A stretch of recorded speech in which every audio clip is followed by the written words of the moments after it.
శ్రీమాత్రే నమః. ఈ వెనకతల బ్యాక్‌గ్రౌండ్ ఏంటని చూస్తున్నారా? ఇది మా షాప్ అండి. షాప్‌లో తీస్తున్నాను. అయితే ఈరోజు ఒక విచిత్రం అని కాదు కానీ, ఎప్పుడూ జరిగేదే ఎవరికైనా ఎప్పుడో ఒకప్పుడు. కానీ అది తప్పా, ఒప్పా, అది పాపమా, పుణ్యమా అసలు ఏంటి అనేది మీతో షేర్ చేసుకోదలుచుకున్నాను.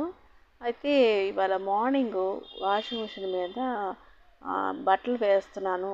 వేస్తునేటప్పటికి ఆ బట్టల్లోని ఒక 5 ఎలక పిల్లలు ఉన్నాయండి. అది ఒక 2 రోజులైనా అయి ఉంటాయేమో నాకు తెలీదు కానీ, ఒక 5 ఎలక పిల్లలు ఉన్నాయి. తల్లి అయితే లేదు. అది చూడగానే నాకు అయ్యో పాపం అనిపించింది. అయ్యో పాపం అని ఇంట్లో పెట్టుకుంటే కంగారు చేస్తాయి, అలాగని బయట పెడితే కాకులు ఎత్తుకుపోతాయేటో అని ఒక 5 నిమిషాలు ఆలోచించి, మరి ఇంకా ఇంట్లో ఉంటే ఇంకా కంగారు చేసేస్తాయి. ఈ బట్టలన్నీ అప్పటికే చాలా కొరికేసాయి.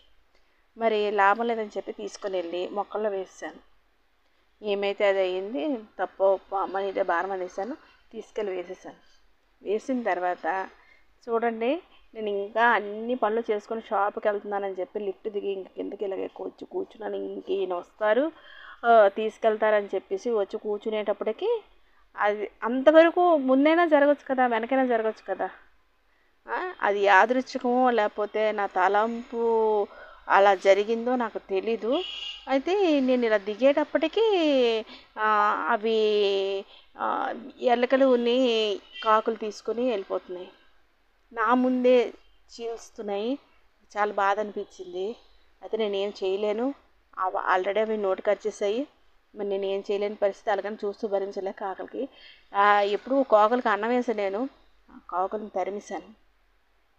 కానీ మనసు పీకుతుంది, నా వల్ల తప్పు జరిగింది అని ఒక రకంగా మనసు పీకుతుంది. తర్వాత ఇంకో రకంగా అనిపిస్తుంది, ఇది అలాగైతే ఎన్ని ఎలకల్ని పెంచాలి, ఎన్ని పిల్లుల్ని పెంచాలి, ఎన్ని రకాలుగా ఇది చేయాలి. ఇంట్లో చాలా చీమలు పురుగులు అన్నీ ఉంటాయి, ఏది వాషౌట్ చేయకుండా మనకు అవ్వదు అని చెప్పి ఇంకో రకంగా అనిపిస్తుంది. ఇది తప్పా ఒప్పా, నా మనస్తత్వం ఏంటా అనేది నేను అనాలిసిస్ చేయలేకపోతున్నాను.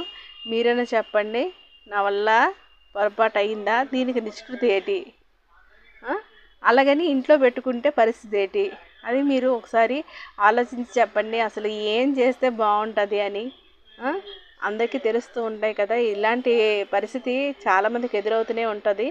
దీనికి ఏంటి సొల్యూషను అనేది మీరు చెప్పండి, కామెంట్ బాక్స్లో తెలియచేయండి.